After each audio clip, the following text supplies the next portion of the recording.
Espero que estén bien. Ok, haciendo un recorderis de lo que vimos en la clase anterior. Ok, en la clase anterior hicimos una especie de introducción al tema, eh, viendo algunas aplicaciones, viendo algunos casos de interés en el caso de las vibraciones mecánicas. Okay, luego de ello entramos ya a lo que fue la parte teórica de las formulaciones de vibraciones mecánicas. Entonces, bueno, explicábamos un poco los primeros temas que llevaba, que vimos en el sílabo, ¿no? Okay, para estructurarle un poco los temas, eh, recuerden que nosotros eh, estamos viendo en este momento lo que es sistemas en respuesta libre. ¿Ok? Entonces, nosotros, para determinar lo que son las características del mismo sistema como tal, o sea, que tienen que ver con la distribución de las características de inercia y restitutivas del sistema, eso quiere decir los componentes de masa y de rigidez, eh, son claves eh, para entender algunos fenómenos. ¿Okay? Así que por eso, si bien es cierto, muchos de los casos que nosotros vemos, por ejemplo, uno de los fenómenos que hablábamos era el tema de resonancia. eh, Eso entra de un caso forzado, pero para poder nosotros entender cómo afectan estos, cómo se ven afectados estos fenómenos bajo acciones permanentes en el tiempo, es necesario estudiar los sistemas en respuesta libre. ¿Okay? Así que por eso nosotros hemos introducido estos temas, por ejemplo, como el de la clase anterior, que nosotros vemos, ok, tenemos un sistema masa-resorte, a través de un tipo de formulación, obtenemos lo que es la ecuación de movimiento, sabemos que la podemos obtener una solución de ella, esa solución nos permite obtener cierta información que caracteriza el sistema. ¿Ok? ¿Qué hablábamos de esas características del sistema? Bueno, entonces hablábamos eh, de un sistema masa-resorte, en el cual decíamos, ok, que la rigidez eh, nos hace ver, el resorte nos hace ver lo que es la rigidez de cierta estructura y la masa, los componentes de inercia de la misma. Entonces, para que vayan como que estructurando un poco sus conceptos en cuanto al curso, empezamos con sistemas de un grado de libertad. Eso es lo que vamos a estar viendo en la clase anterior y hoy. Empezamos estudiando respuesta libre porque esto nos va a ayudar a ver cómo este sistema se ve afectado por acciones permanentes, o sea, un caso forzado. Entonces, estas características eh, las vamos a comparar, estas forzadas, con las características naturales. Bien, así que más o menos en ese orden de ideas es que estamos llevando los temas. Así que por eso fue necesario plantear la ecuación de movimiento a través de la formulación de Lagrange. Creo que está, disculpen, de Newton. eh, Obtuvimos la ecuación de movimiento, obtuvimos la solución de ella, las posibles soluciones de esa ecuación diferencial y obtuvimos lo que fue la frecuencia natural. Okay, entonces, cuando nosotros extendamos estos temas a múltiples grados, es exactamente igual. Hay que introducir el tema de movimiento sincrónico para entender la respuesta libre del sistema y luego vemos el caso forzado. Así que en ese orden de ideas es que estamos llevando eh, el curso, ¿no? Ahora bien, otro dato importante, porque creo que ya en uno de los chats de WhatsApp yo eh, le dije que podían ir estudiando de los libros, les di ciertas referencias y que ya podían ir adelante estudiando, porque ustedes no pueden esperar Por ejemplo, ya el que no estudió la clase anterior para hoy ya está atrasado. ¿Ok? Entonces yo les di de forma adelantada que pueden ir adelantando los temas con el Meirovich, el Chavana, el Benaroya, el Rao. Entonces, cuando ustedes vayan estructurando lo que son las ecuaciones que describen estos movimientos, aunque parezca una ecuación sencilla, esta que ustedes están viendo aquí, ¿ok? Esta ecuación de movimiento, aunque pareciera una ecuación sencilla, revela características esenciales y que son las mismas que vemos en múltiples grados, en sistemas discretos, que vemos en sistemas continuos. Cuando planteamos una formulación por sistema continuo, nos vamos a dar cuenta que vamos a obtener esa misma estructura, porque nos revela características importantes. Además de eso, que esta ecuación, además podemos, bueno, cuando hablamos de sistemas continuos, hablamos de formulaciones exactas o múltiples grados, por eso podemos extenderlos a cualquier tipo de vehículo, ya sean naves, buques, no importa cuál sea el sistema. La ecuación, no importa qué tan complejo sea lo que ustedes estén estudiando, qué tipo de sistema, ya sea discreto o a través de información continua, la estructura es similar. Y claro, en este momento quizás no les dice mucho porque todavía no han ido hacia allá. Pero ya saben que esta ecuación, o sea, esto es una estructura y lo primero que tienen que ver es que es una ecuación diferencial, aunque no esté escrita con los diferenciales, se debe entender que es una ecuación diferencial. Eh, y, como les dije, revela característica esencial y no importa qué tan complejo sea el sistema. Extiéndalo eh, a cualquiera de los tipos de casos que les acabé de hablar. Así que la ecuación que gobierna estos sistemas tiene las mismas estructuras de sistemas de masa, un sistema masa-resorte. ¿Ok? Va a tener rigidez, un componente de inercia. Así que esa parte es como que, bueno, ordenándole un poco las ideas antes de seguir con el curso. ¿Ok? ¿Alguna pregunta hasta aquí?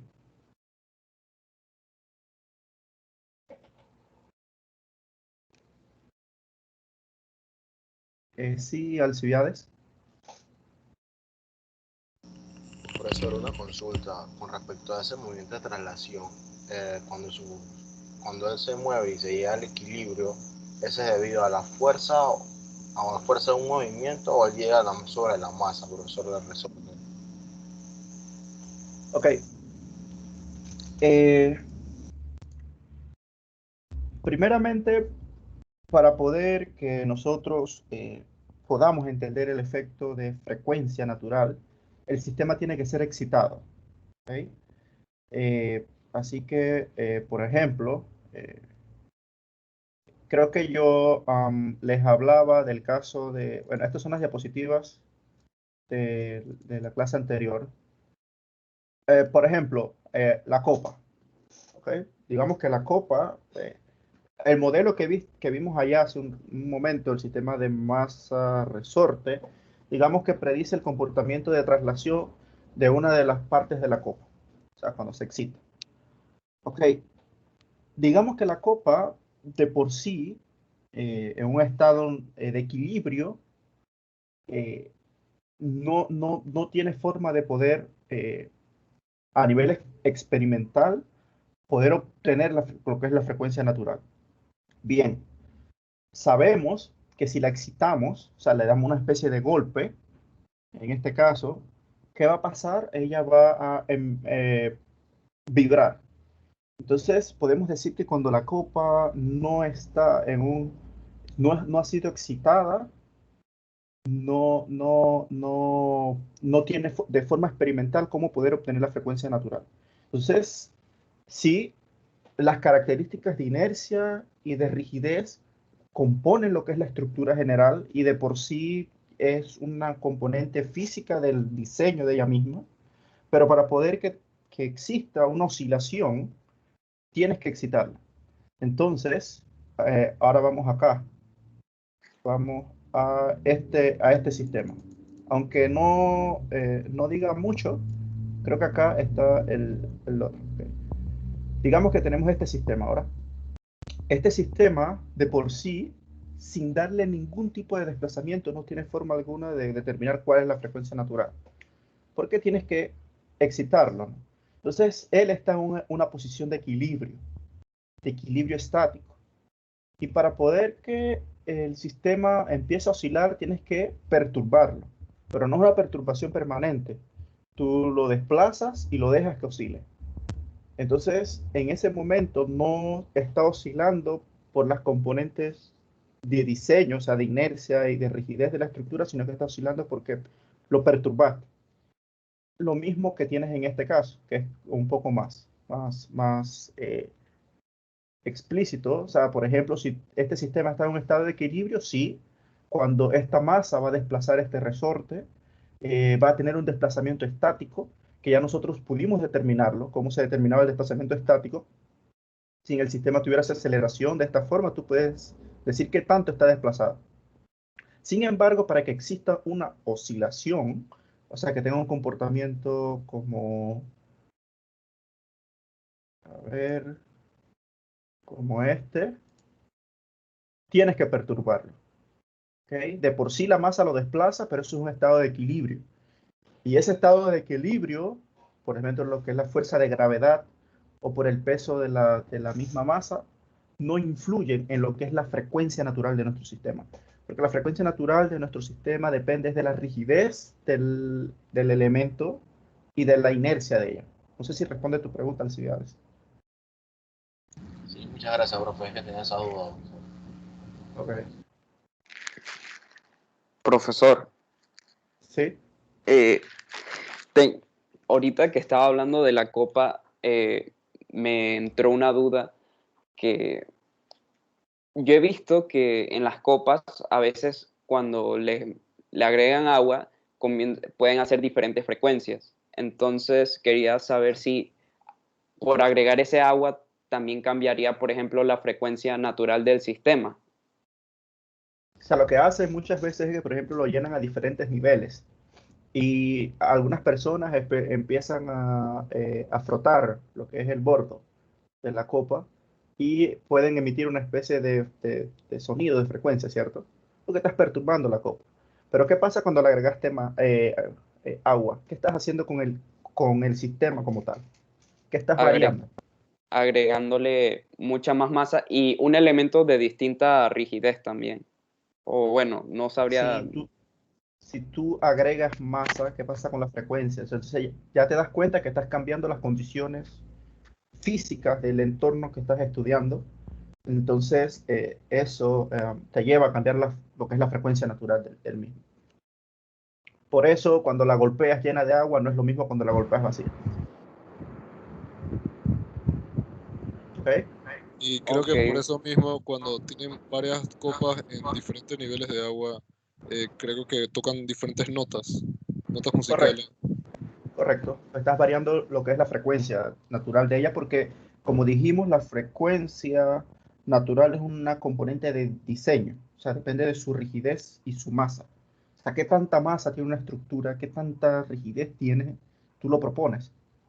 ¿Ok? Ahora, la carga, no tienes que confundirlo a que, por ejemplo, lo golpees con otra masa, golpees a la copa.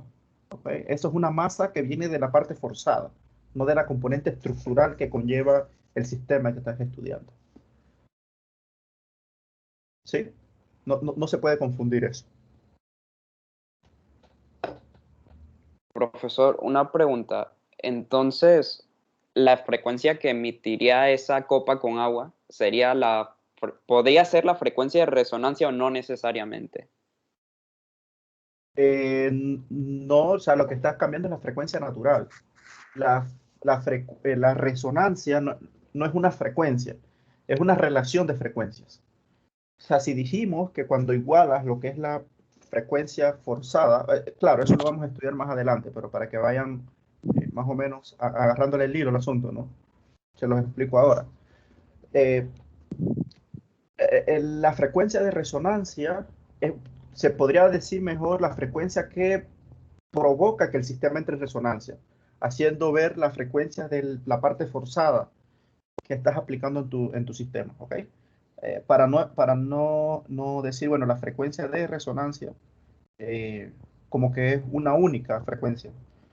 O sea, yo entiendo lo que quisiste decir, Alejandro, pero es mejor hablar que la resonancia es una relación de frecuencias.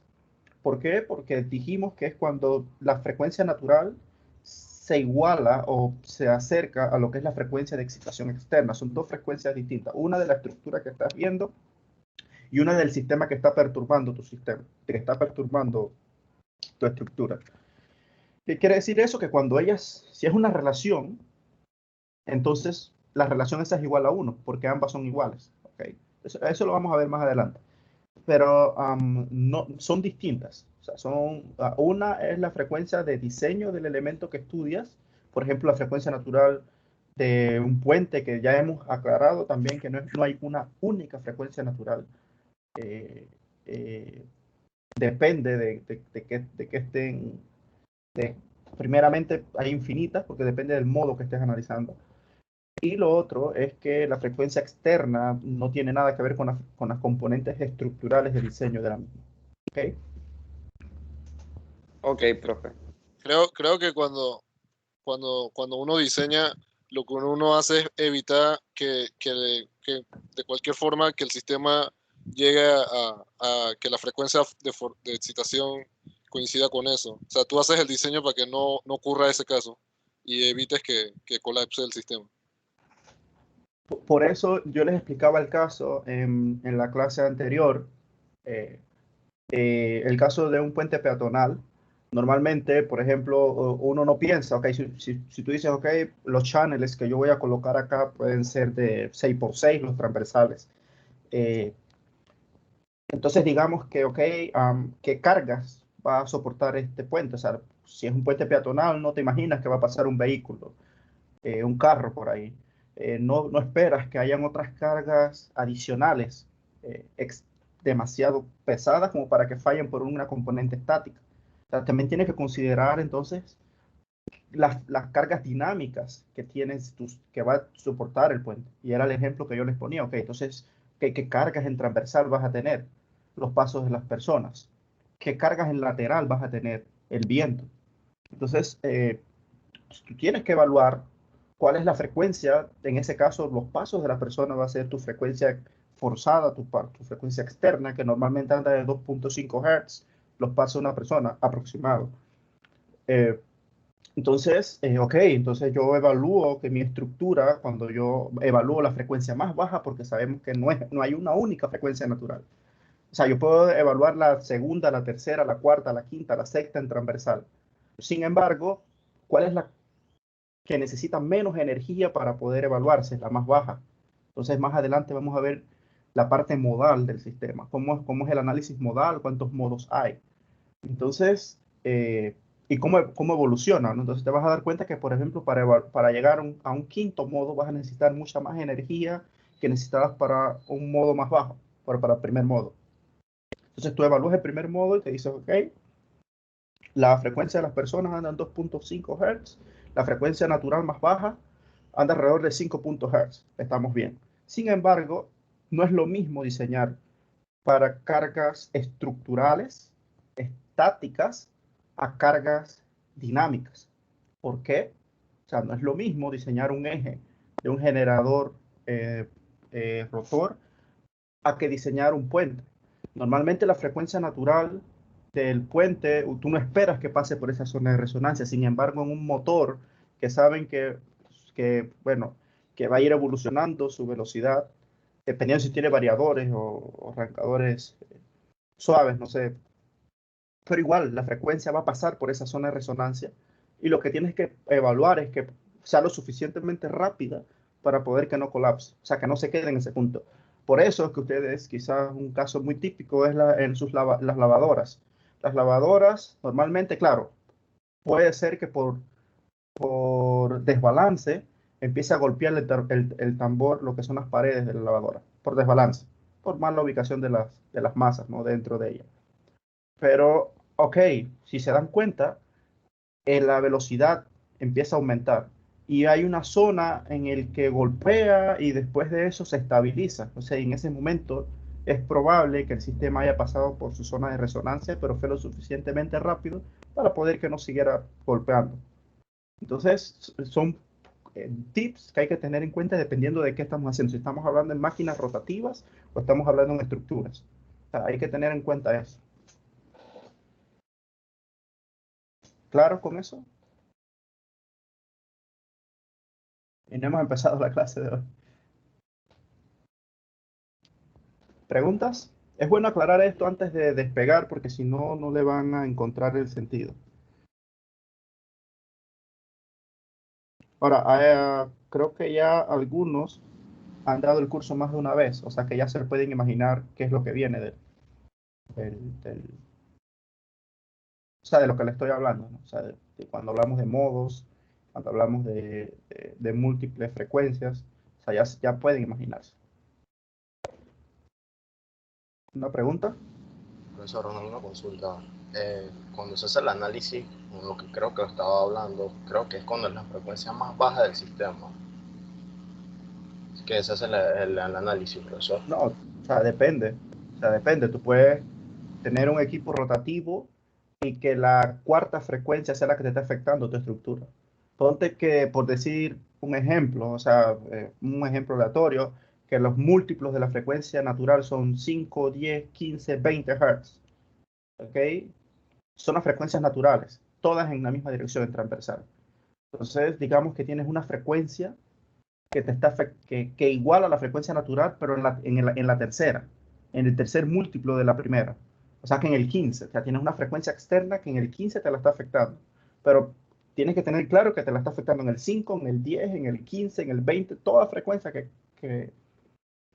se iguale a los múltiplos de la primera te va a afectar. Ojo, estoy dando un ejemplo.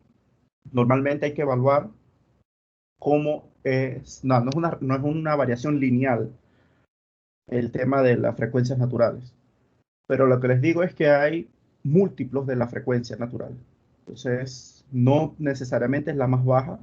Se evalúa la más baja en algunos casos, pero tienes que tener en cuenta, por eso es importante, cuando tú propones una estructura, cuando tú propones un eje, que tú dices el eje que tiene que colocar aquí, tú tienes que saber bajo qué frecuencias va a estar sometido, bajo qué cargas dinámicas va a estar. O sea, eso tienes que tenerlo claro. O sea, no puedes inventar a decir, bueno, este es el eje que coloco aquí porque creo que es lo suficientemente rígido. O sea, tienes que tener en cuenta las cargas dinámicas, porque quizás no por altos niveles de esfuerzo falle tu estructura, quizás falle por fatiga, quizás falle por resonancia, pero no necesariamente es la más baja. Puedes tener otros múltiplos que te estén afectando. Los que ya tienen la experiencia con Inventor, agarren Inventor y díganle, ok, hazme un análisis modal de cierta estructura. No necesitas cargas externas, como lo hemos dicho. La frecuencia natural no depende de cargas externas. Las cargas externas son las excitaciones externas que van a tener en tu sistema. La frecuencia natural es una componente de diseño, depende de su rigidez y su masa. Solamente coloquen las condiciones de frontera del sistema, los apoyos, y dile a ANSYS o dile a Inventor, hazme un análisis dinámico de esto. Ok, un análisis modal. Y él te va a decir, bueno, el modo 1, el 2, el 3, el 4, estas son las frecuencias naturales. Ojo, tienen que tener cuidado porque los software las ordenan de menor a mayor. Puede ser que tú estés evaluando las frecuencias, todas las que, el orden pero en transversal, y la segunda sea en torsión, entonces se sale de tu análisis. Entonces tienes que aprender a filtrar eso. ¿Ok? ¿Podemos seguir con la clase? ¿Hay alguna pregunta? En verdad, esta clase creo que es bastante interesante para que hagan este tipo de preguntas, aclarar. Y hay tiempo para ver la parte teórica que vamos a ver hoy, que ya vamos a entrar en sistemas amortiguados. ¿Una pregunta?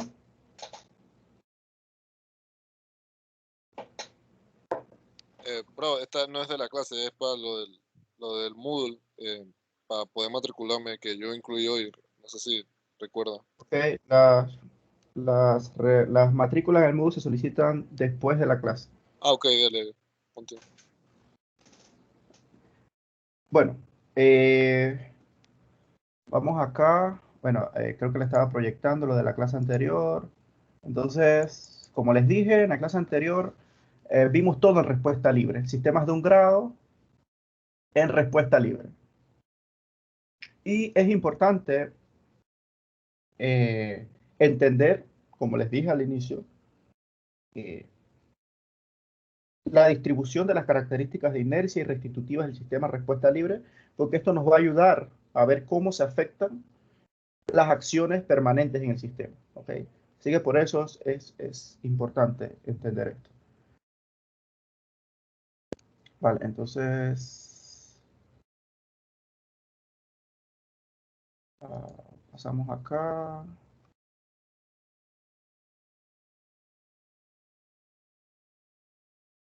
Juan Chanis pregunta. Luis, Néstor, ¿están?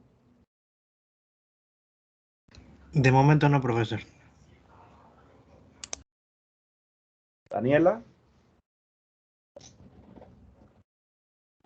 No, de momento no, profesor. Ok. Bien, hoy las clases son de naval, mecánica y mantenimiento. Ok. ¿Qué Rosa pregunta? ¿Dónde está Rosa? No, Sí. profesor, por el momento no. Bien. No lo estoy proyectando nada, ¿no? Ok, así que hoy en el tema 2 vamos a ver, ya hemos visto oscilación en respuesta libre, solamente que un sistema masa-resorte y obtuvimos lo que fue la ecuación de movimiento. Ahora vamos a ver oscilación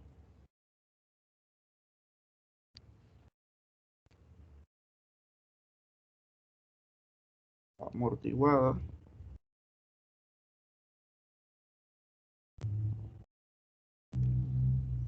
en respuesta libre.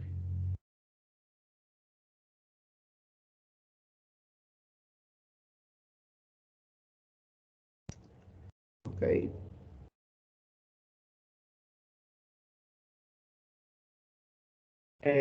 ¿Qué hablábamos nosotros con respecto a las componentes que me ayudan a modelar un sistema discreto? ¿Qué decíamos de la componente de rigidez?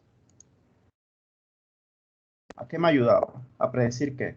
O el resorte, disculpen. A predecir la rigidez de la estructura, ¿no?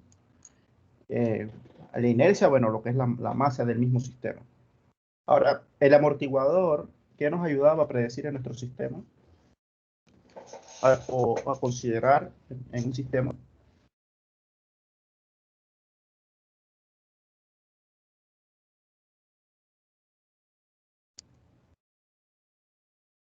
¿Lo recuerdan? No entendí muy bien la pregunta, profesor. Profe, la disipación de energía. Lo que era la disipación de energía, ¿correcto? Entonces, ok, decíamos que esta disipación de energía no es que literalmente vamos a agregar un amortiguador en nuestro sistema para poder disipar la energía. No, hay disipaciones naturales que existen por sí, fricción, bueno, el aire, etcétera, ¿no? Así que en este caso, lo que vamos a hacer es que ahora tenemos un modelo no muy distinto al que vimos en la clase anterior, pero sí con una componente adicional agregando la componente que disipa energía. Sin embargo, como en este caso nosotros en este curso no nos estamos, bueno, enfocando en lo que es formulación newtoniana, explicándola desde cero, ya sabemos en qué se basa una formulación newtoniana, cuáles son los pasos que debemos hacer para hacer una correcta evaluación de su formulación, entre ellos los diagramas de cuerpo libre. Lo que vamos a hacer es que vamos a copiar la ecuación de movimiento de forma directa de este sistema que tenemos aquí. Ahora, ¿cómo me quedaría esa ecuación de movimiento? Me quedaría la componente de inercia más la fuerza del amortiguador, que era su constante de amortiguamiento por su velocidad, más la rigidez por el desplazamiento. Y en este caso, igualado a una fuerza externa. Sin embargo, nosotros estamos diciendo aquí, ok, que el sistema es en respuesta libre. O sea que en este caso, esta fuerza externa a la que es igual a caso forzado es igual a 0. ¿Okay? Y en el caso tal de, por ejemplo, yo quiera evaluar lo que es la frecuencia natural de mi sistema, esto también sería 0. Sin embargo, yo sí puedo obtener lo que es la frecuencia de amortiguamiento del mismo. ¿Okay? Hay que tener eso en cuenta. ¿Okay? La frecuencia natural depende, se lo he dicho varias veces, de su rigidez y su masa. No depende de un disipador de energía. ¿Okay? Pero, ok, entonces, digamos, esta es mi ecuación de movimiento. ¿Y qué pasa si yo quiero obtener la frecuencia natural del mismo? Bueno, no considero el amortiguamiento. Así de sencillo. Así que en este caso, por ejemplo, si yo quisiese decir, ok, ¿cuál es la frecuencia natural del sistema? Esto es cero, evalúo rigidez y masa. Salimos de ahí, pero en este caso no es tan así. Así que como es en respuesta libre, f de t es igual a 0, ¿vale? Y entonces empezamos lo que es, bueno, nosotros también conocimos en la clase anterior que la solución de esta ecuación de movimiento para el caso cuando c es 0 y cuando f de t es igual a 0, el caso forzado, teníamos que podíamos obtener, pues voy a copiarlo aquí igual, para el caso cuando esto es 0, nosotros podíamos decir que lo que era el desplazamiento, en este caso ya sabemos que es en función del tiempo, porque estamos estudiando un caso dinámico, era igual a las condiciones iniciales, que ya las habíamos obtenido también en la clase anterior, T más la condición inicial de velocidad.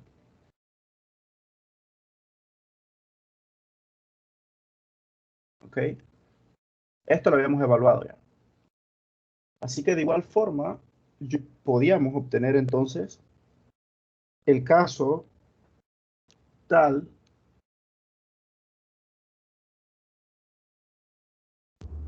de que fuese la otra solución, que era el caso donde consideraba las dos condiciones iniciales.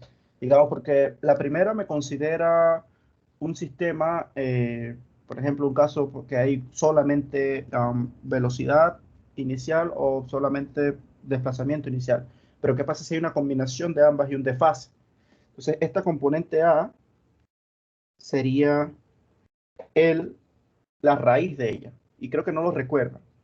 Igual se los voy a mostrar acá, para que lo vean más fácil.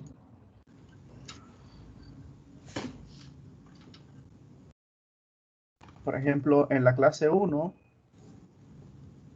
yo les mostraba,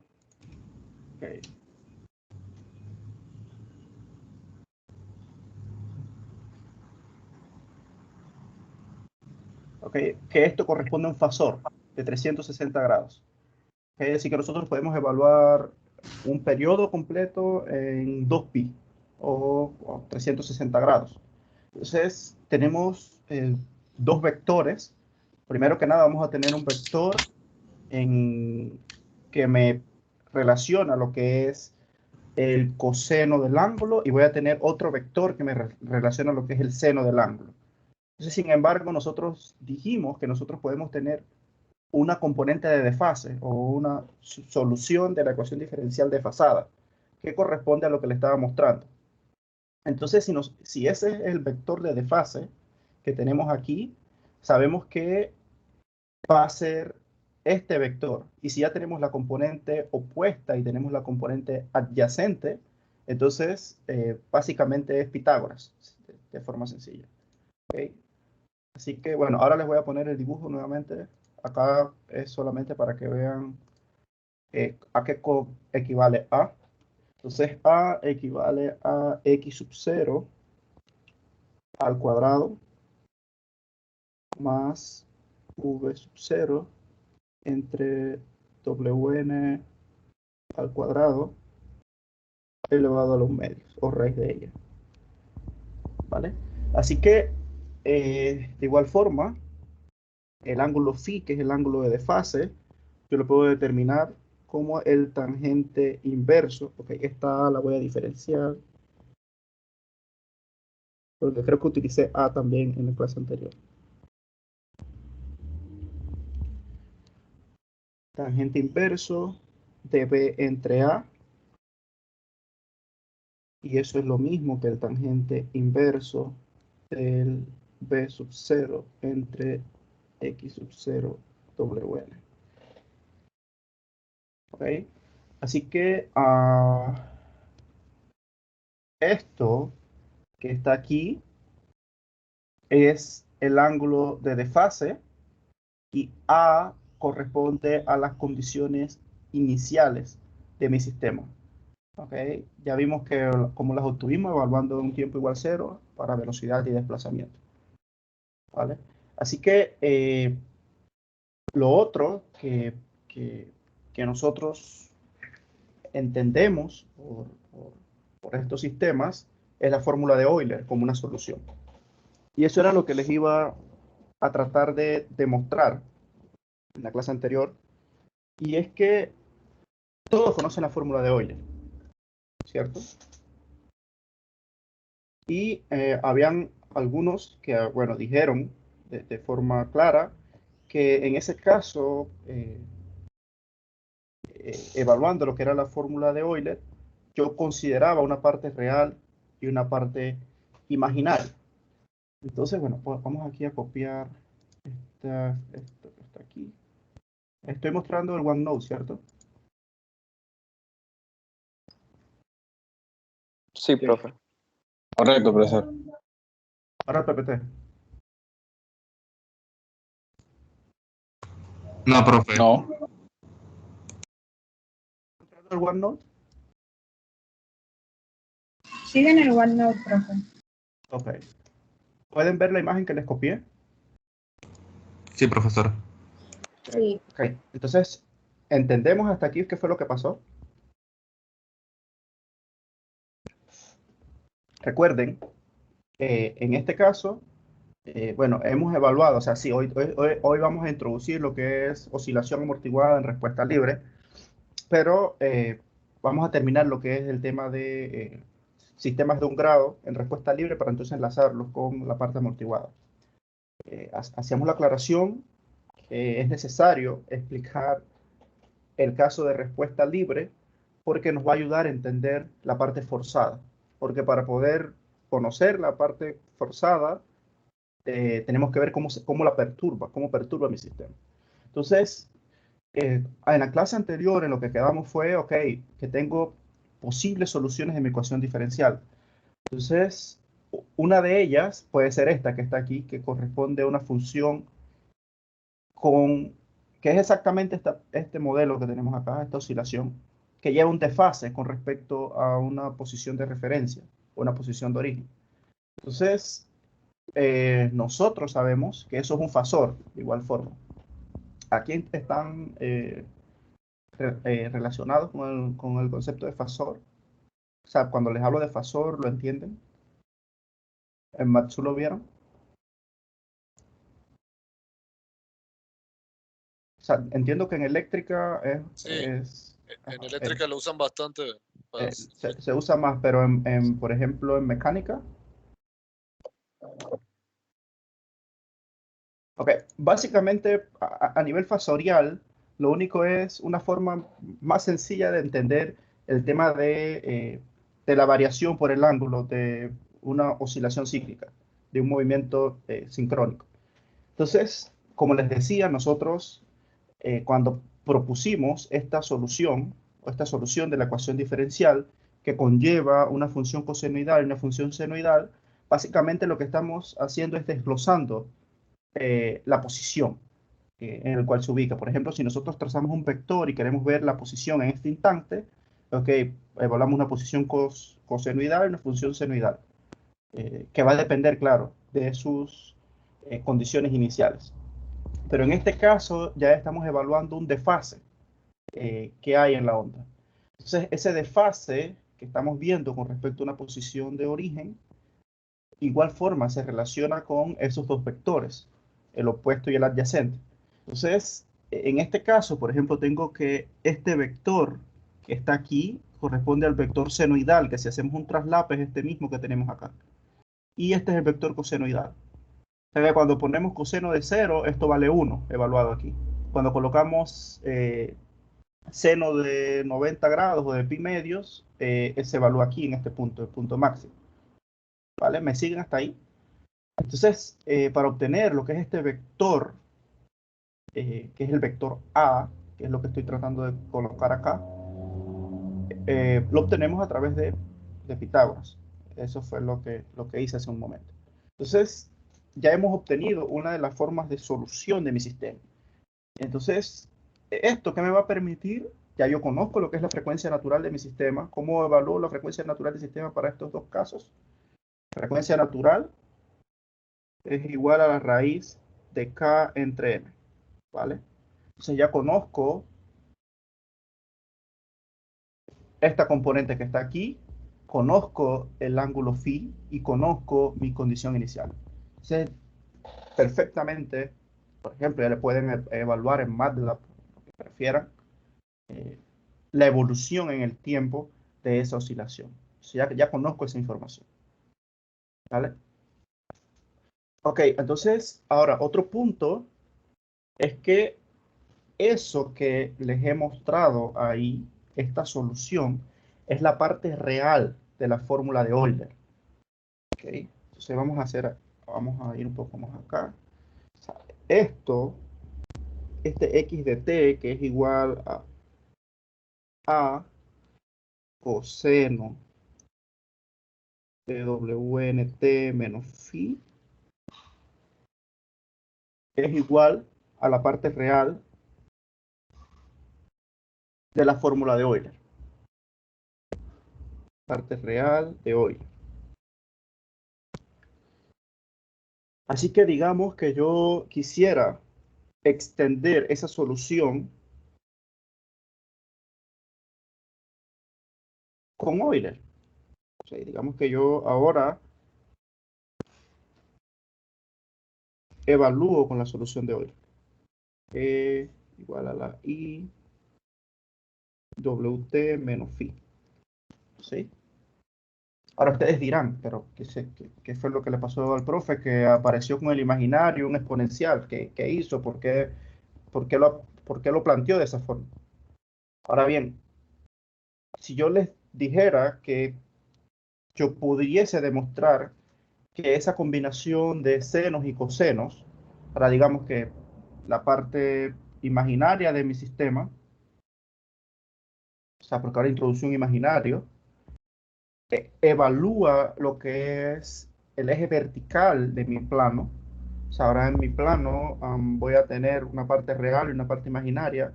Y primeramente, ¿por qué? Es lo otro que ustedes se podrían preguntar. ¿Por qué introducir números imaginarios en esta solución? O sea, ¿por qué creen que aparece? Profe, yo pienso que normalmente se utiliza para poder expresar dos ejes. Uno para expresar la parte real y otro para la parte imaginario, pero eso ayuda bastante a expresar movimientos cíclicos. Correcto, correcto. Movimientos cíclicos. Por ejemplo, los casos que nosotros vamos a ver ahora para el caso de sistemas amortiguados, ¿cómo es ese sistema? Es un movimiento cíclico, ¿cierto? Que decrece en el tiempo. Entonces, ahora con las posibles soluciones, si el sistema es sobreamortiguado, si es subamortiguado, si es críticamente amortiguado, vamos a entender esto perfectamente. Hasta este momento, lo que vamos a evaluar es el tema de cómo aparece lo de hoy. O sea, en este caso nosotros sabemos que una función, o sea, en este caso una función que varía en ambos tanto en la parte real como en la parte imaginaria, digamos que quiero decir que esta expresión que está aquí es igual a esto que está acá. O sea, este y puede ser igual al x de t, y digamos que esto entonces es igual a un e a la i teta. ¿Okay? Digamos, esto es igual. Y fue lo que hice acá. ¿Sí?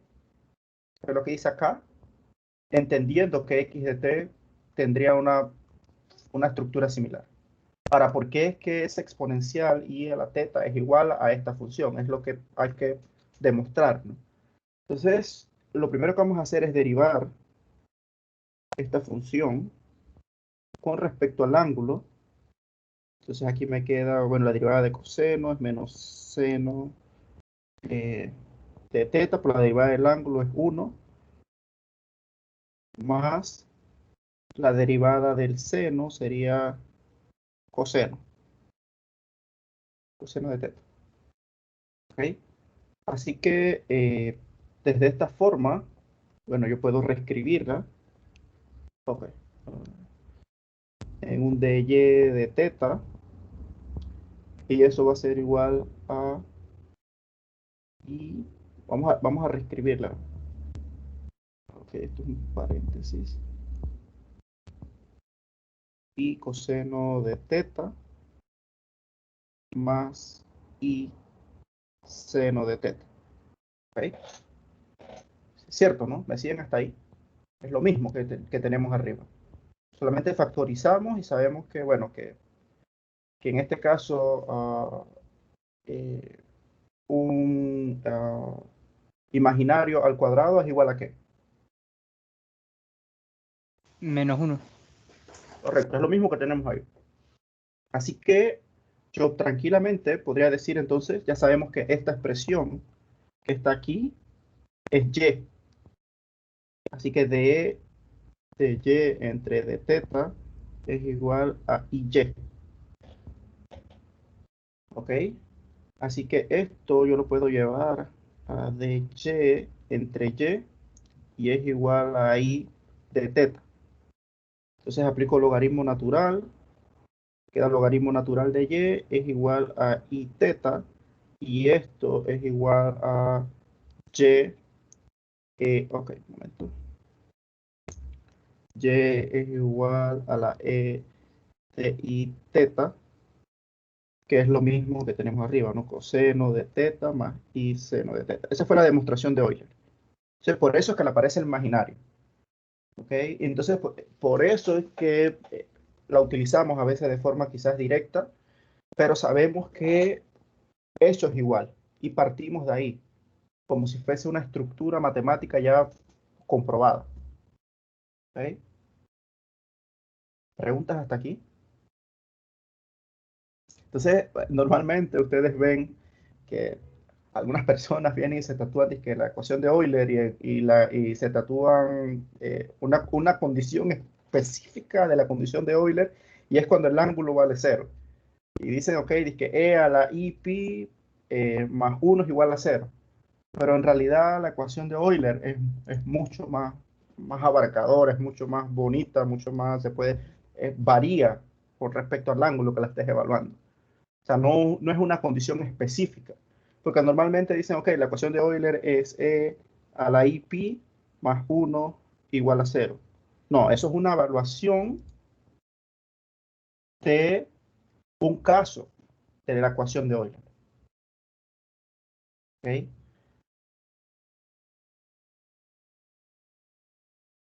Así que es interesante entender esta expresión porque es la base de vibraciones, básicamente, de entender ese movimiento cíclico.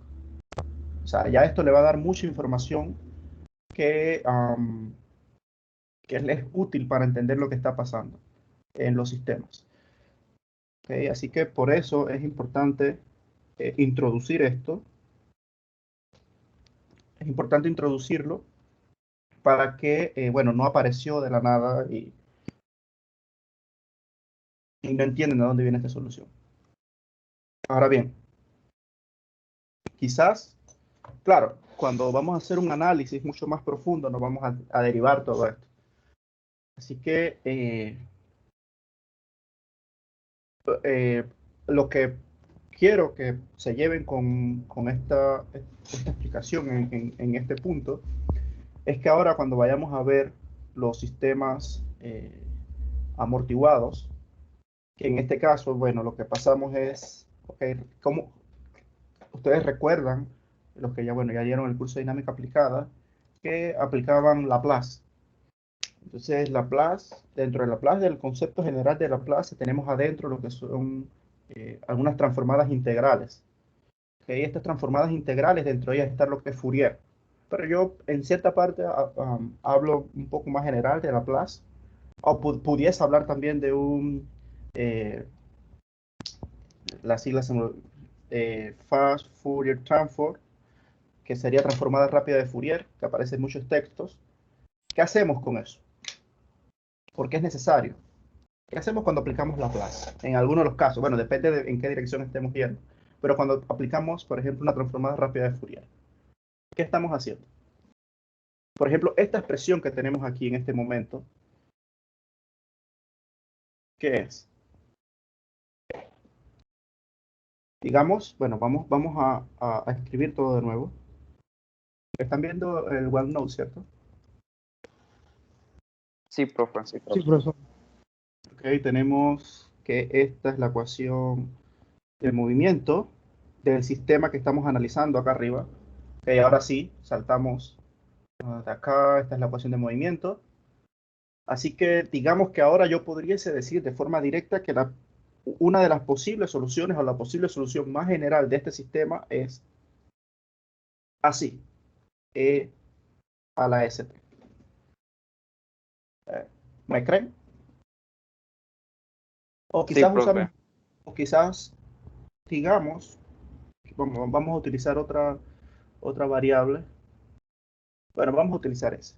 Vamos a darla en esa. Profe, una pregunta. ¿Ok? Yo he visto que utilizan S. ¿Eso es por algo en específico puede ser cualquier constante? Normalmente es lo que se ha utilizado típicamente a lo largo de los años, pero si tú dices que esa S desde el inicio te representa lo que es correcto para ti y la llevas hasta el final, no hay problemas. Ahora, normalmente, a lo que quiero explicar en este momento es por qué utilizamos Laplace o utilizamos una transformada integral. Creo que lo hablé en la primera clase. ¿Cuál es el conflicto que tenemos con estas funciones senoidales, cosenoidales que varían en el tiempo? Con la transformada de Laplace nos permite llevar todo en función de la frecuencia en vez del tiempo. En función de la frecuencia, correcto. Entonces, ahí está la respuesta. Estamos pasando todo, o sea, se dieron cuenta que los movimientos cíclicos, todo lo que tenemos hacia atrás, todo quedó en función en lo que la propuesta que dijimos de los fasores, que eran combinaciones de funciones senoidales y cosenoidales. Incluso la formulación de Euler, que demostramos que es una combinación de una parte real y una parte... Okay, el audio, disculpen. Entonces, demostramos eso, que son funciones que varían en el tiempo. Entonces, esto se vuelve un conflicto, trabajar todo en el dominio del tiempo. Quizás en este momento no lo vean tan complicado, porque es una que otra. Pero si tenemos múltiples funciones de un sistema, por ejemplo, vamos a ir un poco más a la parte técnica, vamos a salir un poco de la parte teórica y vayamos a la parte técnica. Tengo un par de animaciones por ahí, pero no tengo la ubicación exacta. Imagine un acoplamiento entre un motor a través de una caja de engranes, quizás o tengan un acople con bandas y tengan, no sé, un ventilador. La frecuencia del ventilador, la frecuencia del motor y la frecuencia donde está la correa es la misma. Profe, creo que no podría ser la misma ya que generaría la resonancia. No es la misma en ninguna de las tres partes. ¿Ok? ¿Qué quiere decir eso? El motor funciona a una frecuencia, a una velocidad de giro. Eso induce una frecuencia al sistema. O sea, si tú ves todo el sistema como acople general, induce una frecuencia. Si te vas a la parte donde está el ventilador, induce otra frecuencia. O sea que todo el sistema en conjunto tiene traslape de ondas. Entonces se vuelve un enredo ver todas esas ondas en función del tiempo. ¿Ok? Entonces, ahí lo que hacemos es pasar todo el dominio del tiempo al dominio de la frecuencia. O sea, recuerden, le estoy explicando la parte técnica un poco más allá, para que se vea esto del tema de por qué pasar de un dominio al otro. Cuando pasamos al dominio de la frecuencia, vemos todo entonces como si fuese de un perfil de onda. Entonces van a predominar.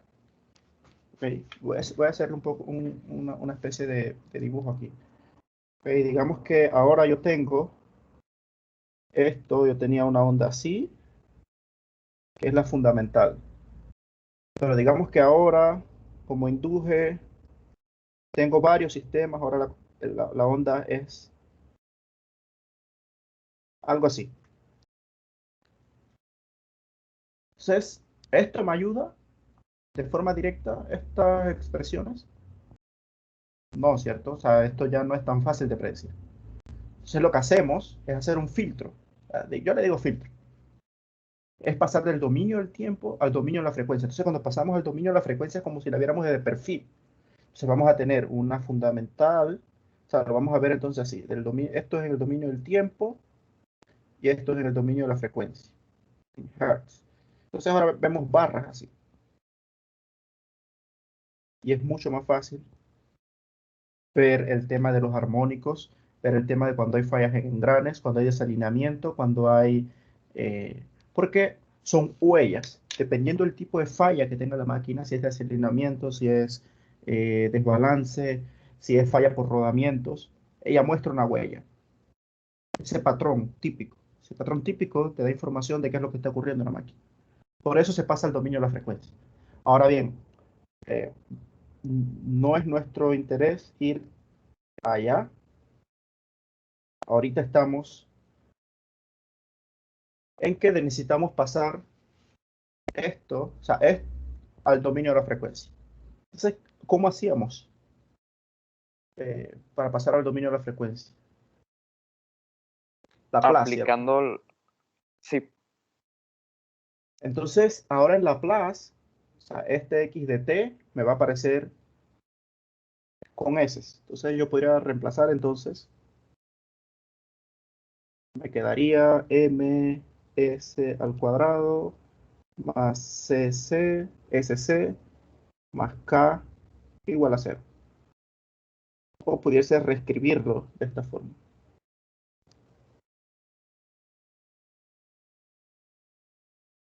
Entonces ahora eliminamos ese tema del tiempo y nos quedamos en la frecuencia. O sea, ahorita se entiende, por ejemplo, todos contentos cuando usamos la plaza de dominio del tiempo, la frecuencia. El speech que le acabé de dar es más o menos para que vean por qué es un problema trabajar en el tiempo. Es más que nada para eso, para eso. Acá lo que estamos tratando de buscar son las raíces de una ecuación cuadrática. ¿Okay? Es lo que estamos tratando de hacer. Porque ahora lo que nosotros queremos, recuerden, es encontrar una frecuencia de amortiguamiento. Una frecuencia natural de amortiguamiento. Es lo que estamos haciendo hoy. ¿Okay? ¿Hay preguntas hasta aquí? Profe, una consulta. Esa frecuencia natural de amortiguamiento, digamos como cuando usted en la clase pasada habló sobre la resistencia equivalente, si tenemos varias diferentes frecuencias en un sistema, igual sacaríamos una equivalente para sacarla de amortiguamiento. No sé si se entendió la pregunta. Recuerda que la K equivalente, eso no quiere decir que tenga...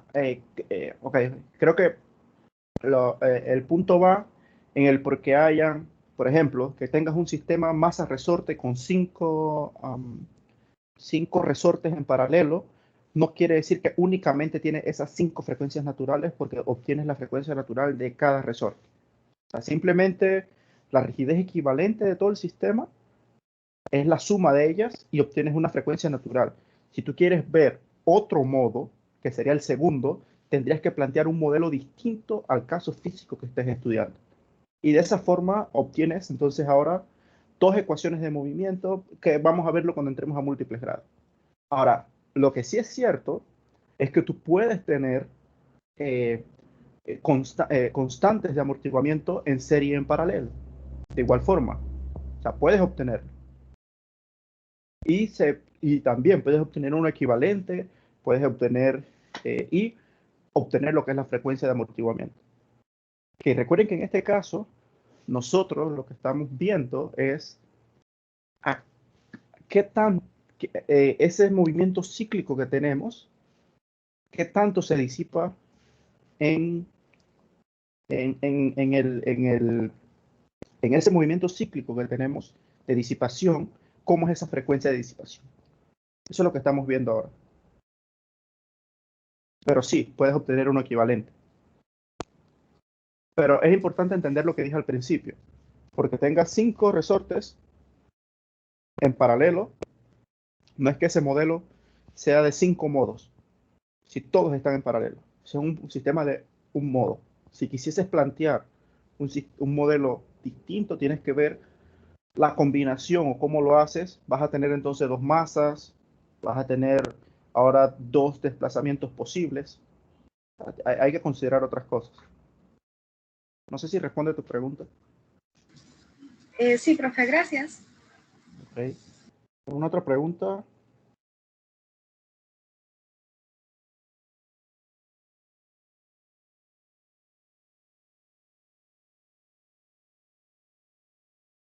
Todos están claros, seguros.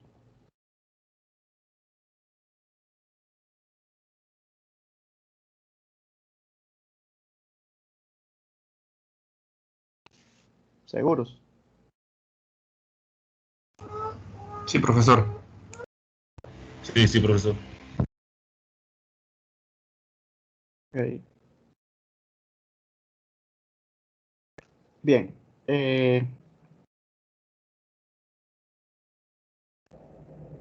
Un momento.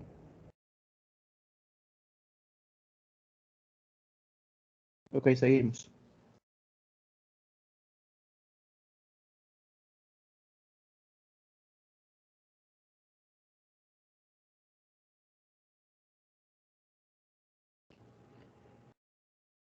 Ok, entonces ya pasamos al dominio de la frecuencia, nos quedó una ecuación cuadrática. Entonces, bueno, la solución cuadrática de esto es, bueno, obtengan la solución de ella, porque lo que necesitamos hacer ahorita es obtener lo que es la relación de amortiguamiento. Okay, voy a colocar aquí amortiguamiento.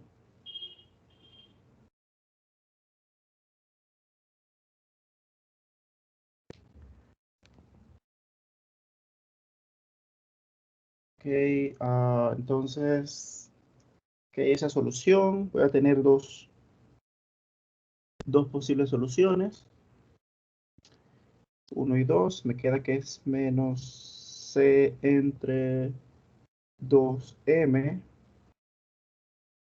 más menos raíz de C al cuadrado entre 4M al cuadrado menos K entre M.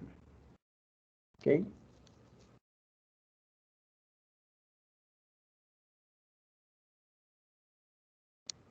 Bien, entonces esto lo podemos reescribir en función de frecuencias naturales. ¿Ok? Porque al fin y al cabo, la relación de amortiguamiento va a depender de la frecuencia natural de diseño, que hago referencia a lo que es la rigidez de la masa. ¿Por qué? Porque aquí, bueno, aquí tenemos que esta raíz que está aquí, esta parte es una frecuencia natural, ¿cierto? Así que vamos a reescribir esta ecuación. Vamos a reescribirla y digamos que entonces menos C entre 2m frecuencia natural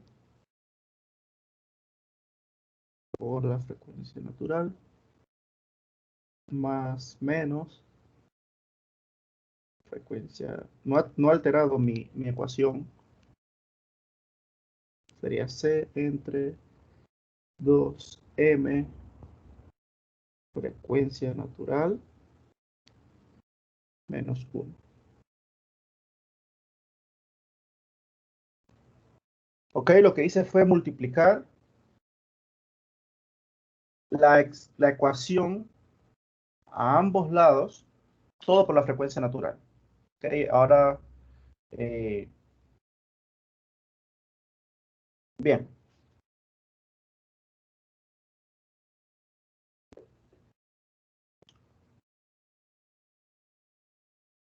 Bueno, veamos que si multiplicamos esto por esto que tenemos aquí, me quedaría entonces, bueno, elevarla, aquí tenemos me quedaría c al cuadrado, me quedaría 4, me quedaría m al cuadrado y me quedaría la frecuencia natural. Aquí, ¿cierto? Al cuadrado. Acá, en este caso, tenemos un menos 1.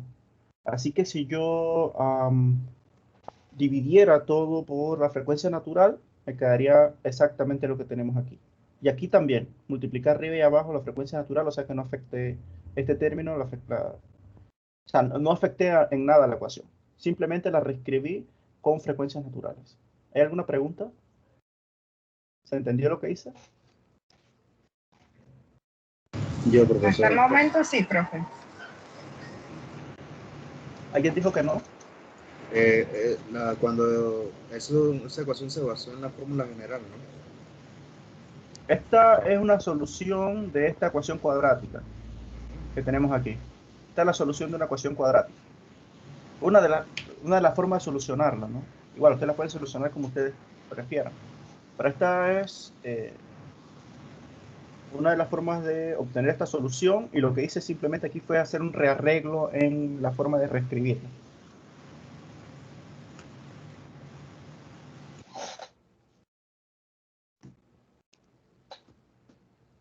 ¿Ok?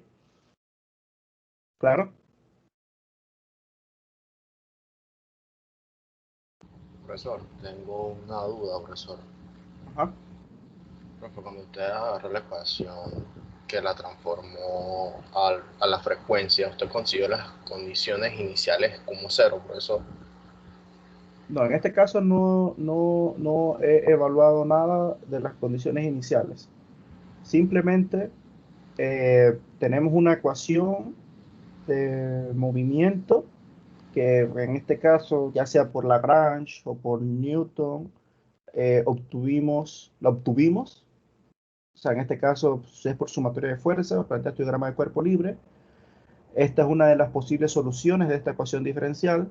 Acá lo que hicimos fue pasarla del dominio del tiempo, porque sabemos que esta aceleración, esta velocidad, este desplazamiento es un xd, que eso fue lo que expliqué en la clase anterior.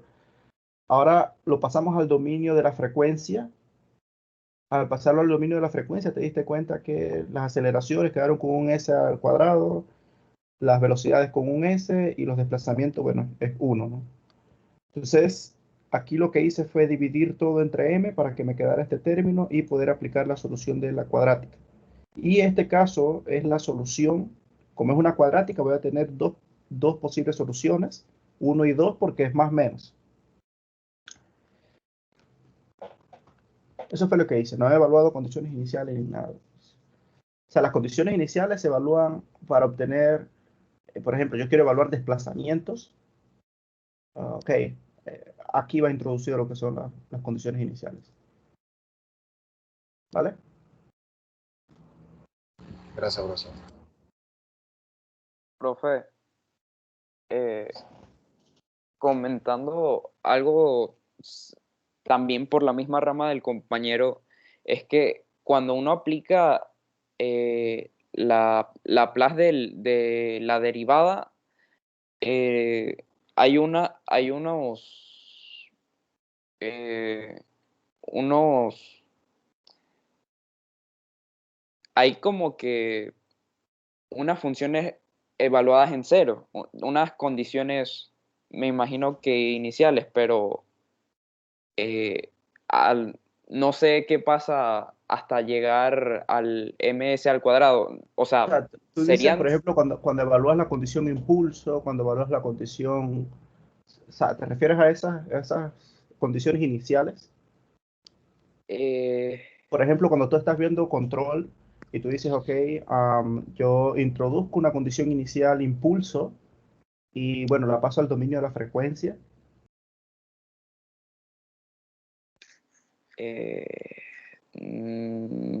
no me refería a eso, o no, la verdad no sé, profe, si me refería a eso. Es que no he dado esa materia todavía, profe. Ok, sí, Pero porque en este caso simplemente aplicamos a la ecuación de movimiento, que es una ecuación diferencial. Si es una ecuación diferencial, está evaluada en el tiempo. O sea, ese es el concepto de ecuación diferencial. Lo pasamos al dominio de la frecuencia a través de Laplace. ¿Ok? Es lo que se hizo ahí. No sé si hay algo más que quieran ver, por ejemplo, en Laplace, en el funcionamiento de Laplace, o qué es tipo que de integral se... Ajá. estaba viendo la fórmula para lo que era Laplace de una derivada y, por Pero ejemplo, tienes que ver cuál derivada, no si es la primera o la segunda. la derivada n. Entonces, No, a tienes que la ver, por n. ejemplo, si es la, ok, ajá, en general, Ujú. ajá, ok. Entonces, por ejemplo, en este caso, tomando nada más el primer término de la ecuación de movimiento, veo que sería s al cuadrado Ajá. por la función en s menos es s ¿La por... tienes en tu computadora? ¿La quieres proyectar? no, es que la tengo en físico, profe. Ok. Pero sí, o Entonces, sea, prácticamente es eso. Tienen que revisar es el tema de cómo pasar del dominio del tiempo al dominio de la frecuencia, a la ecuación de movimiento, esa que está ahí, directo. Eso en Matsu creo que debieron haber revisado. Igual, déjenme ver si encuentro algún apunte aquí medio rápido. es que después de la primera aparece como que de como todas evaluadas en cero. La función, ajá. Luego,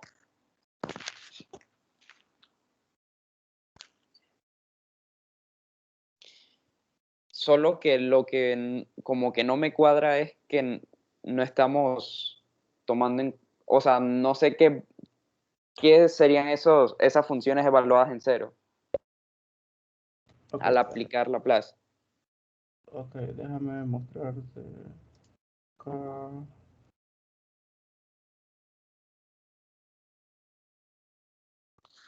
Um, ok.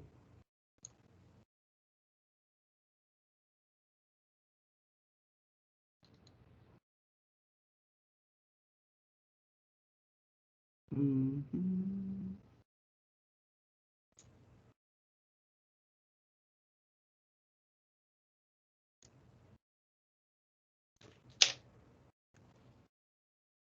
Ok, mira, aquí tenemos, por ejemplo, dos casos.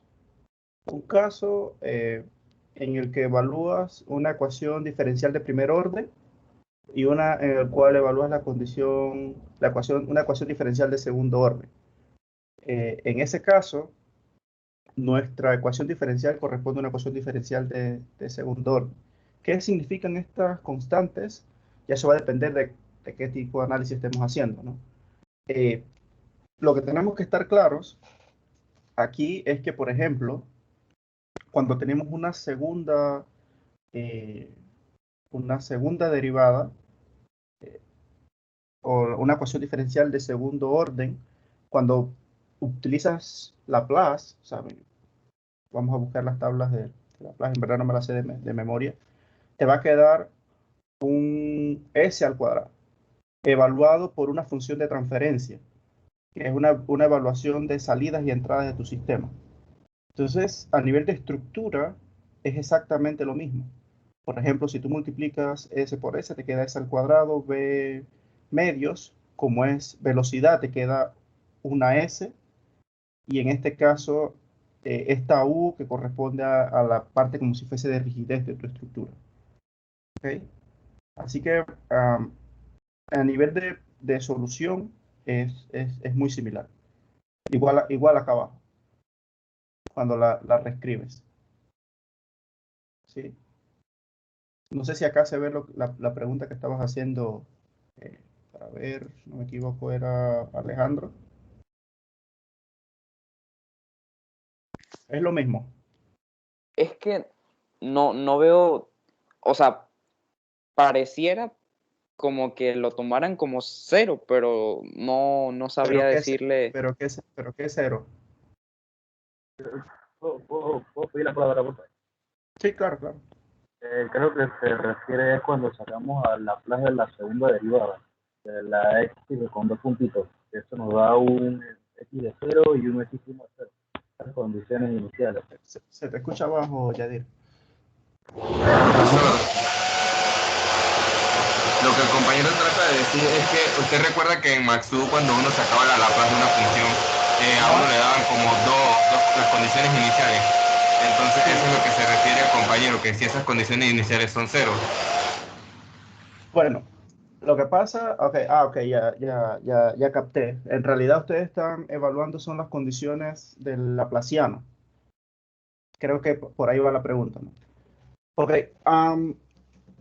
sí, en este caso las condiciones que estamos evaluando, por ejemplo, por eso era que le hacía la relación en el caso de control.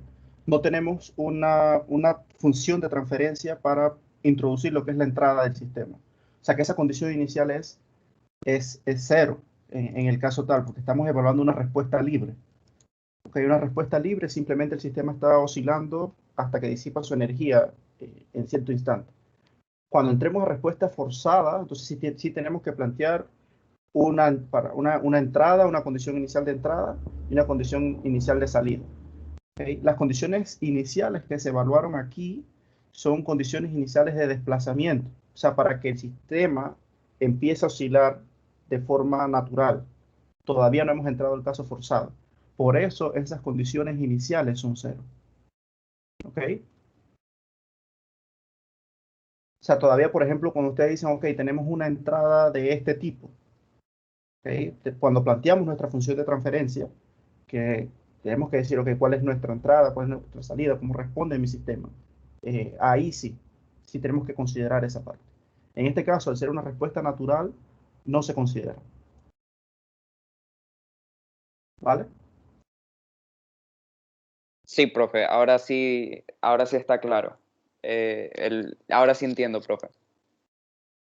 Porque sí, eso es lo que tienen que tener en cuenta, ¿no? Por eso, cuando evaluaron esta ecuación, simplemente los otros términos no se consideraron. ¿Vale? Entonces acá, ahora, al arreglarla de esta forma, hemos obtenido lo que son las relaciones de amortiguamiento. Esto que tenemos aquí, esta relación que tenemos aquí, es una relación de amortiguamiento. Y esto que tenemos aquí también. Así que, relación Profe, de... creo que dejó de compartir. Okay. Relación de amortiguamiento.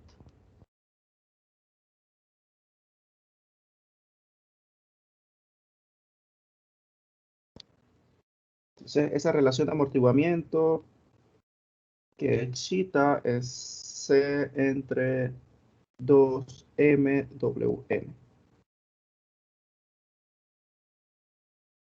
Okay. Esa relación de amortiguamiento depende de la constante de amortiguamiento, depende de la masa y depende de la frecuencia natural. ¿ok? Hay que tener cuidado que esta relación es qué tantos ciclos disminuyen por cada paso en el tiempo. C1,2 es igual a menos zeta wn más menos wn raíz cuadrada de zeta al cuadrado menos 1. Entonces ya podemos evaluar ahora, dependiendo del valor de zeta, si nuestro caso es amortiguado, subamortiguado o sobreamortiguado. Okay, subamortiguado, sobreamortiguado, críticamente amortiguado.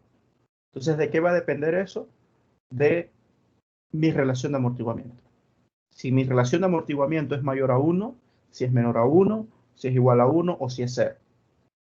¿Vale? ¿Hasta aquí estamos claros? Sí, profe. Ok, entonces vamos a darle valores a las condiciones, ¿no?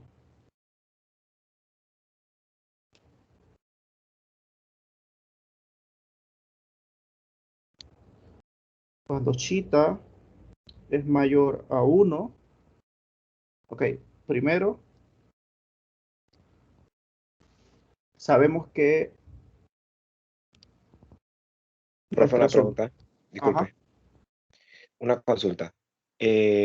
Cuando usted definió la ecuación para el sistema, eso se va a dar que hay que definirlo para cada sistema, traslacional, rotacional, tipo engrane, y después la relación de amortiguamiento va a variar dependiendo del sistema o del problema que se presente.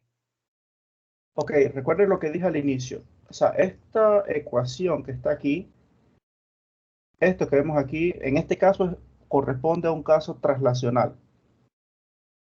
Pero nosotros vimos que la rotacional es una estructura similar.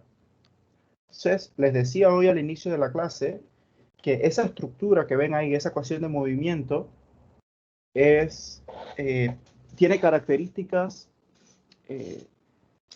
esenciales. ¿Okay? ¿Por qué? Ya que son las mismas que vamos a ver en formulaciones discretas para 1 grado, para 2 grados, para sistemas continuos, ya sean naves, voladoras, ya sean buques, okay, o sea, cualquier sistema complejo, físico que te imagines. Las ecuaciones que gobiernan el sistema van a tener esa estructura de sistema masa resorte amortiguador.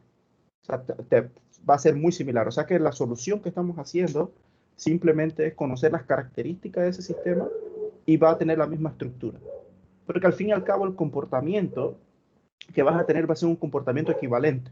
Por ejemplo, si estás estudiando el fuselaje de un avión, bueno, tú me dices, ok, ¿qué parte del fuselaje tú quieres analizar? O sea, quieres analizar lo que es el costillar del mismo fuselaje, o quieres evaluar el ala. O sea, ya tienes que ver cómo ajustas el modelo a la parte que estés analizando. Pero la estructura es muy similar, no varía. No varía. Por eso les decía que esa rigidez depende de qué estés haciendo, ¿no? Por ejemplo, en dinámica, nosotros veíamos, por ejemplo, cuando hablamos de cuerpos rígidos, nosotros veíamos entonces que hay un disco rotando y desplazándose. ¿Okay? ¿Sí recuerdan esos casos? O tenemos una polea. ¿Okay? Entonces, lo que ustedes tienen que hacer match ahora es que esa polea o ese disco desplazándose, rotando y desplazándose, hace referencia a un sistema físico real que se comporta de esa forma. Entonces, ok, ¿qué hacíamos entonces? Entonces, bueno, vamos a obtener la ecuación que describe ese movimiento. Bueno, lo íbamos a hacer a través de ¿qué? De Newton. ¿Cuáles son las fuerzas que interactúan en este sistema? Entonces, predecimos la ecuación y la solución es lo que estamos viendo hoy. ¿Cómo la solucionamos? ¿Cómo es la estructura de esta solución? Entonces, nos hemos dado cuenta que esencialmente es muy similar. O sea, es una ecuación diferencial de segundo orden. La estructura de solución cabe bajo de este marco para sistemas de 1 grado. Ya cuando veamos múltiples grados, entonces vamos a necesitar ya 2 ecuaciones, pero estructuralmente son ecuaciones de segundo grado. De segundo orden, disculpe. ¿Sí? No sé si responde a tu pregunta o se confundió un poco más. No, es que lo decía porque yo no sé si usted ha visto, por lo menos si lo ha visto en control, que te enseñan cada sistema a cómo modelarlo. Y después que te enseñan cada sistema a modelarlo, tú generas funciones de transferencia distintas dependiendo del problema que te dan. Pero como yo vi que usted Pero modeló el... al fin y al cabo, no son sistemas distintos. Lo único que está cambiando es la entrada, vas a tener otra salida. O sea, tienes una caja negra en esa función de transferencia y al fin y al cabo evalúas salida y entrada. Y nosotros cuando veamos resonancia, eso es lo que vamos a hacer. Plantear una función de transferencia y entonces ver, ok, tengo esta entrada, ¿cuál es la salida que tengo? Okay, ¿qué tengo dentro de esa caja negra? Tengo frecuencias naturales, tengo frecuencias de amortiguamiento, pero no es que sean distintos. A nivel de estructura es lo mismo. Entrada, salida. O sea, si tienes esta entrada, tienes esta salida. O sea, eso es lo que es esencialmente una función de transferencia. Y eso lo vamos a hacer también cuando empecemos a ver ahora cómo relacionamos eso. Y lo más probable es que sea el miércoles. Recuerden que en verano vamos a un paso más rápido. Claro, tú veías allá que eran distintas porque cambiabas, por ejemplo, ahora tienes un PID, ahora tienes un cambias tu controlador o cambias tus entradas. Entonces, sí, tu juego matemático varía, pero al fin y al cabo, ¿qué estás haciendo? Evaluando una entrada y una salida. Y toda esa combinación que tienes adentro es tu caja negra. Pero a nivel de soluciones, a nivel de solamente tienes que estar como que pendientes de cómo te quedó, por ejemplo, el denominador. Si el denominador te quedó, ok, que lo desglosas de esta forma, estas son las raíces del sistema, estas son las posibles soluciones. Pero a nivel de estructura es lo mismo. Entonces acá sí, es un poco más sencillo incluso. Es más sencillo porque al fin y al cabo, ¿qué tienes dentro de esa caja negra? Frecuencias naturales, frecuencias de amortiguamiento. Ok, no sé si me sigues el paso. Sí, sí, ya Entonces, entendí, profe. ajá, entonces sí, o sea, es lo único que vas a tener en juego. Porque el modelo que planteas es masa, resorte, amortiguador, no tienes más nada. Y hemos dicho que este sistema masa, resorte, amortiguador predice un montón de fenómenos físicos que lleva al tema de vibraciones. Entonces sí, es más sencillo porque no te varían esas condiciones, pero esencialmente es exactamente lo mismo. Evalúas una salida y una entrada. Tienes, ok, por ejemplo, tú dices, ok, yo quiero que a la salida tenga tanto de la entrada. ¿Qué tiene que pasar en el black box? ¿Sí? Pero por eso eh, piensas que es distinto, pero en realidad no es tan así porque lo único que pasa acá es que no, esas condiciones, lo único que está variando son las magnitudes, no la estructura, porque allá, por ejemplo, bueno, ¿qué es esencialmente control? Es lo primero que tenemos que preguntarnos, ¿no? Tenemos diferentes tipos de controladores, pero control básicamente es una pendiente. ¿Qué es una pendiente? Ok, evalúas esa pendiente, o sea, tienes una curva y tú dices, ok, hay que ir un poco más allá o más acá, porque cuando tienes una pendiente, lo que estás haciendo es un tanteo. O sea, tanteas un poco adelante, ves a dónde quedó ese punto, sí, qué tanto es esa pendiente, entonces tú ajustas. Eso es esencialmente control. Desde una forma bien light entenderlo, ¿no? Evaluarla. Un poco más allá, un poco más acá y ajustar. Un poco más allá, un poco más acá, ajustar.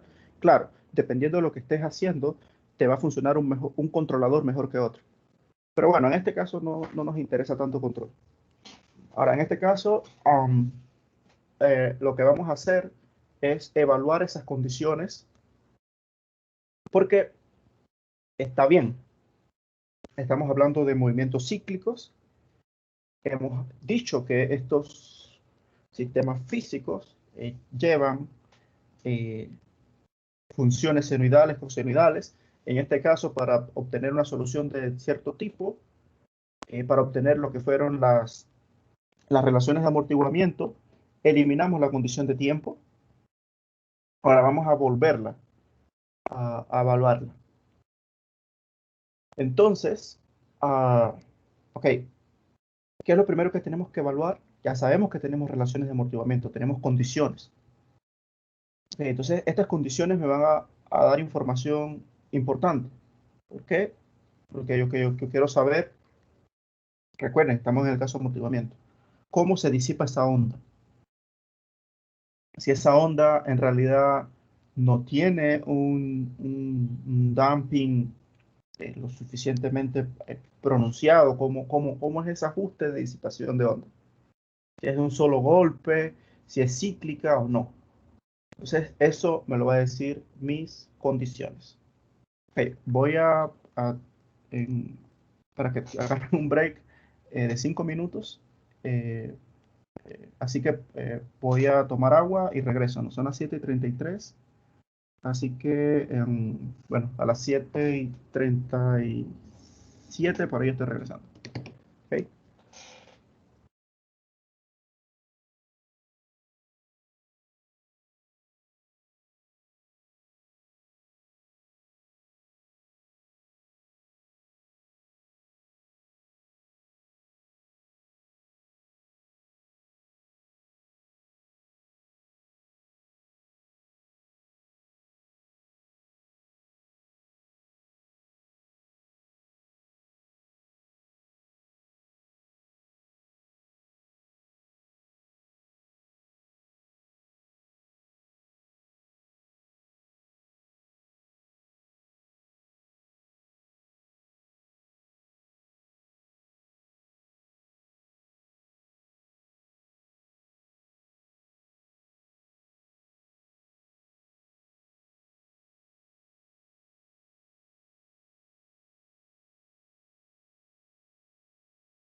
Desigual y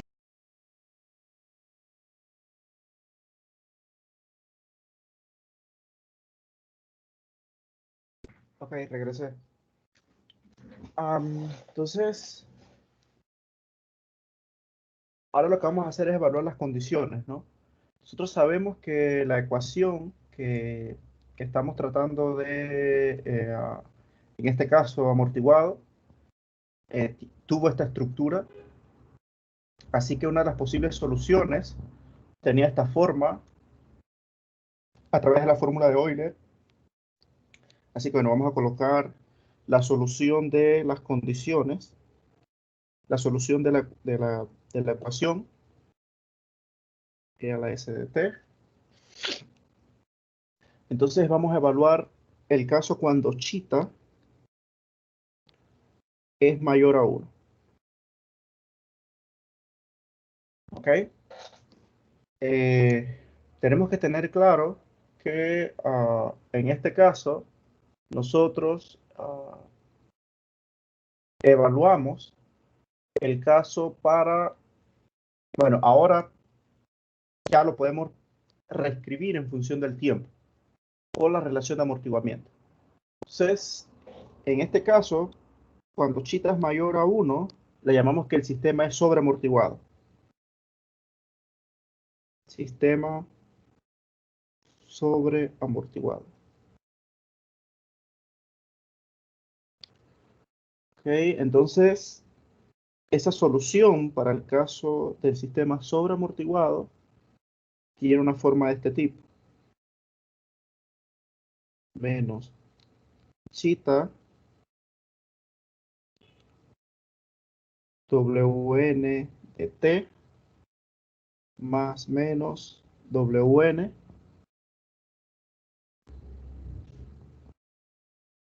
raíz de un momento, chita al cuadrado menos 1 t. ¿Ok? Entonces, esto que tenemos aquí es para cuando evaluamos chita mayores a 1. ¿Ok? Así que por eso aquí me queda exactamente igual.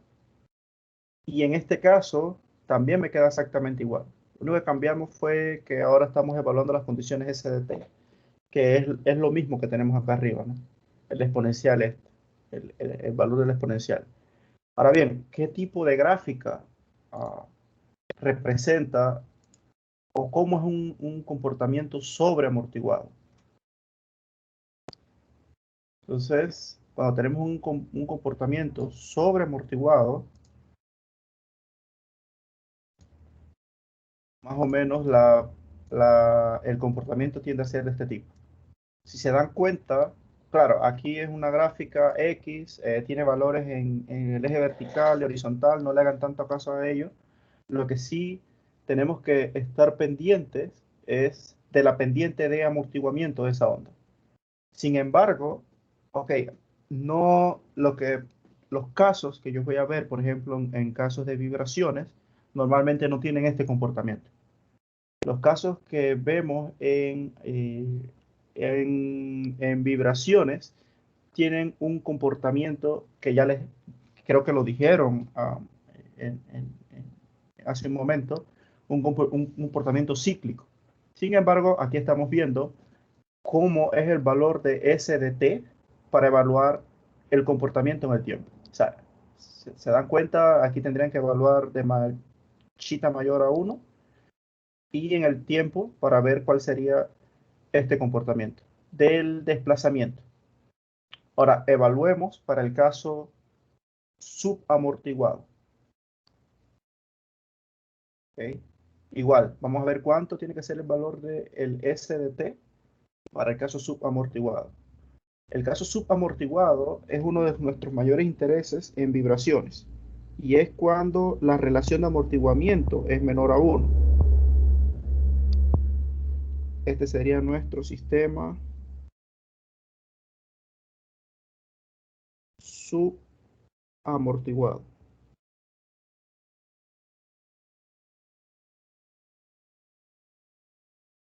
En el sistema subamortiguado tenemos que evaluar la expresión en los valores menores a 1. ¿Okay? Así que para ese caso, entonces mi S de t, que es lo que voy a evaluar en mi expresión para la evolución en el tiempo, me quedaría menos chita Wn de t más menos I Wn raíz de 1 menos zeta al cuadrado por t. ¿Ok? ¿Alguien me puede decir de dónde salió el imaginario? Yo, profe. Ok. Debido a que chita se le dice, ¿no, profe? Sí. Al, Bueno, sí, el valor de la oh, relación de amortiguamiento. ok. Como chita, en la expresión general, se le resta 1 para que nos dé un imaginario, chita debería ser menor que 1. Y como estamos expresando los valores menores que 1, lo que va a estar dentro de la raíz, por fuerza va a ser un número imaginario, porque va a quedar porque como los valores de chita menor a 1, menos 1, van a dar un número negativo, entonces por fuerza va a quedar el imaginario. El imaginario, correcto. Entonces, ese imaginario, ¿qué es lo que está introduciendo ahora? ¿Se pueden imaginar cómo va a ser el decremento de esa onda? Más o menos cíclico. Ajá. Así, ¿cierto? Sí, creo. No sé, profe. Entonces, esto es un movimiento cíclico que decrece en el tiempo. Y al decrecer en el tiempo, hacemos referencia a que es un sistema que entra dentro de los temas de vibraciones. ¿Vale? Entonces, aquí lo único que hay que ir haciendo es evaluando. Ya sabemos cuánto vale S. O sea, S tiene esta estructura, esta solución. Y lo que estamos haciendo es cómo evoluciona en el tiempo. Ahora, ¿ok? Entonces ya sabemos que X es igual a, que corresponde a las condiciones iniciales de mi sistema, E a la S de T. Entonces aquí lo único que hicimos fue multiplicar, ya sabemos cuánto es S, multiplicar todo por T para que quede en función del tiempo y ya reemplazarlo. Para reemplazar el chita menor o mayor a 1 para ver a cuánto equivale. Ahora, por ejemplo, háganse la pregunta, ¿qué pasa si es 0? Si no hay relación de amortiguamiento.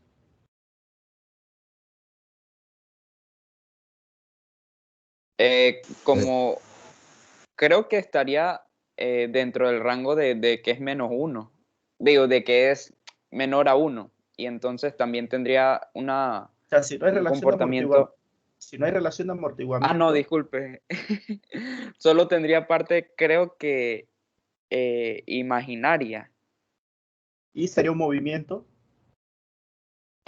Vertical. O bueno, O sea, no sé cómo. o sea, sí, Oscilatorio pero constante. oscilatorio pero constante, correcto. O sea, simplemente de forma simple es decir, bueno, si no hay una relación de amortiguamiento, no hay una frecuencia de amortiguamiento natural, o sea que simplemente predomina el movimiento cíclico permanente en nuestro sistema. ¿Ok? ¿Se entiende el tema de las condiciones?